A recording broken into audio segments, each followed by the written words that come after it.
And then all of a sudden you take minimum wage, and as long as you're not in San Francisco, you will have doubled or tripled your earning capacity in just a very short period of time. And so that's a very good return on capital. And so that's where I think about the best investments for people who are starting out, who have, call it sub $10,000, sub maybe $25,000. It's like I put all my money into how I get more leverage on my active, which is either going to be more skills or more actual physical equipment in order to get returns on the skills I already have.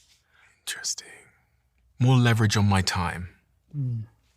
I personally like the idea of asset income versus passive income. So if you actually look at what's really going on with passive income, it's that there is an asset, and that asset is in some way generating income. So for example, you own a house and you get rental income, or you write a book and you've got intellectual property, and that intellectual property generates a royalty income. So first there's an asset, income follows assets. So the first thing you need is an asset, and then you get the yield from the asset. And there's traditional assets, which are very, very good if you've already made money or you already have money and you want to park it somewhere and you want to stay ahead of inflation.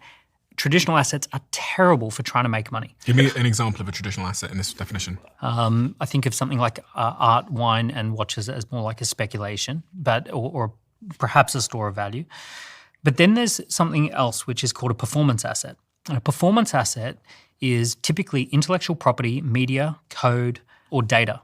And when you have these performance assets, if you can build these are ones you don't have to buy, you build them. So for example, you could write a book and now you've got intellectual property. You could build a system like a SaaS platform. And now that SaaS platform is in some way an asset, and you can rent that out to more people. You could build a database of 1,000 people and build a relationship with those 1,000 people. And then every time you write one email, it goes out to 1,000 people, and now you've got a little newsletter. So that's a performance asset. So typically when you look at the people around this table, we're very lucky to have a lot of performance assets, big followings, lots of media and content, books that we've written. So these are kind of like the performance assets that anyone can create.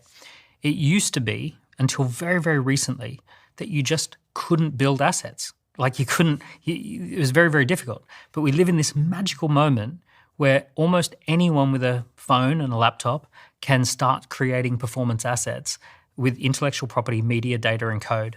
And then you can basically start the process of building those assets, and then those assets produce more income.